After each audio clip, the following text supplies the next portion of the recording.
Souvent, l'exemple a plus d'effet que la parole pour exciter ou pour calmer les passions humaines.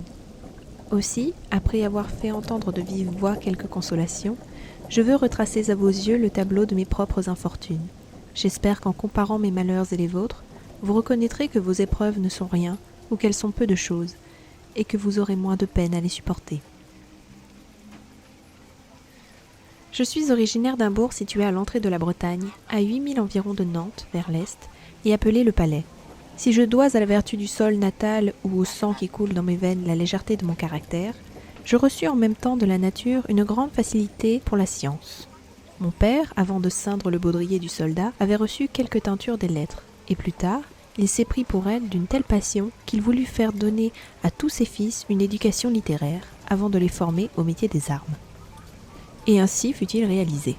J'étais son premier-né, plus je lui étais cher, plus il s'occupa de mon instruction.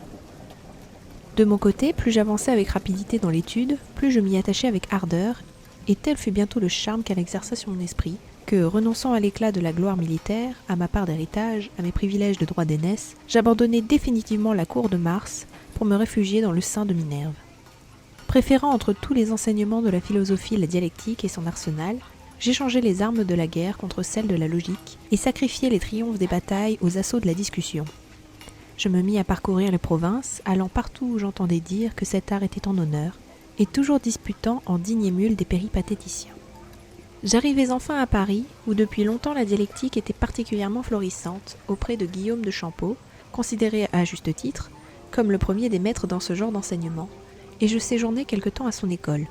Mais, bien accueilli d'abord, je ne tardai pas à lui devenir incommode, parce que je m'attachais à réfuter certaines de ses idées, et que, ne craignant pas d'engager la bataille, j'avais parfois l'avantage. Cette hardiesse excitait aussi la colère de ceux de mes condisciples qui étaient regardés comme les premiers, colère d'autant plus grande que j'étais le plus jeune et le dernier venu.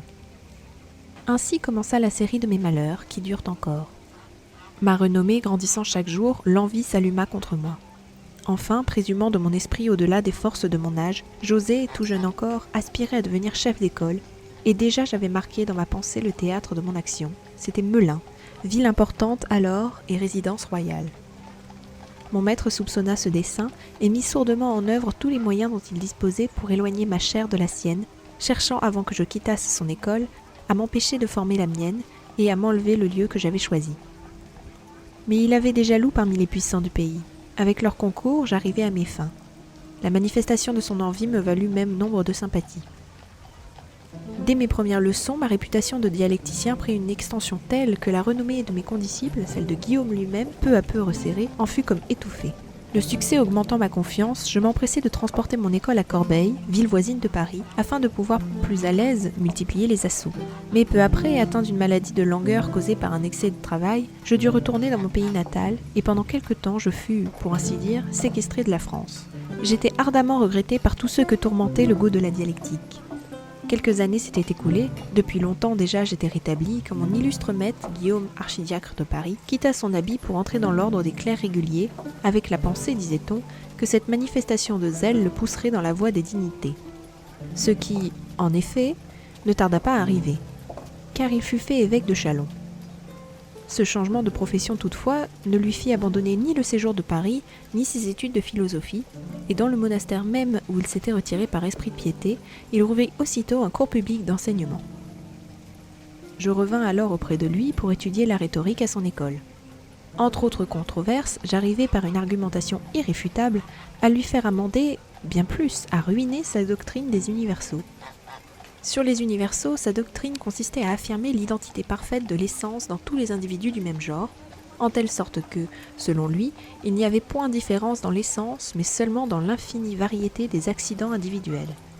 Il en vint alors à modifier cette doctrine, c'est-à-dire qu'il affirmait toujours l'essence dans un même genre, mais non plus sans différence.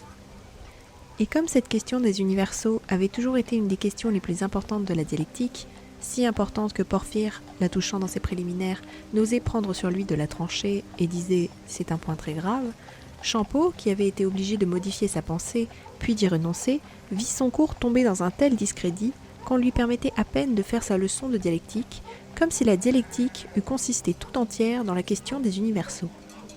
Cette situation donna à mon enseignement tant de force et d'autorité que les partisans les plus passionnés de ce grand docteur et mes adversaires les plus violents l'abandonnèrent pour accourir à mes leçons. Le successeur de Champolle lui-même vient m'offrir sa chaire et se ranger, avec la foule, parmi mes auditeurs, dans l'enceinte où avait jadis brillé d'un si vif éclat son maître et le mien. Au bout de peu de temps, je régnais donc sans partage dans le domaine de la dialectique. Quel sentiment d'envie desséchait Guillaume, quel levain d'amertume fermentait dans son cœur, il ne serait point facile de le dire. Il ne put pas longtemps contenir l'ébouillonnement de son ressentiment, et il chercha encore une fois à m'écarter par la ruse. N'ayant point de motif pour me faire une guerre ouverte, il fit destituer sur une accusation infamante celui qui m'avait cédé sa chaire, et en mit un autre à sa place pour me faire échec. Alors, revenant moi-même à Melun, je rétablis mon école, et plus j'étais manifestement poursuivi par l'envie, plus je gagnais en considération, suivant le mot du poète, la grandeur est en but à l'envie. C'est contre les cimes élevées que se déchaînent les tempêtes. Peu de temps après, sentant que la sincérité de sa piété était suspecte à la plupart de ses disciples, et qu'on murmurait tout haut au sujet de sa conversion qu'il ne lui avait pas fait un moment quitter Paris, il se transporta, lui, sa petite confrérie et son école, dans une campagne à quelque distance de la capitale. Aussitôt, je revins de Melun à Paris, avec l'espérance qu'il me laisserait la paix. Mais, voyant qu'il avait fait occuper ma chaire par un rival, j'allais établir mon camp hors de la ville, sur la montagne Sainte-Geneviève, comme pour faire le siège de celui qui avait usurpé ma place.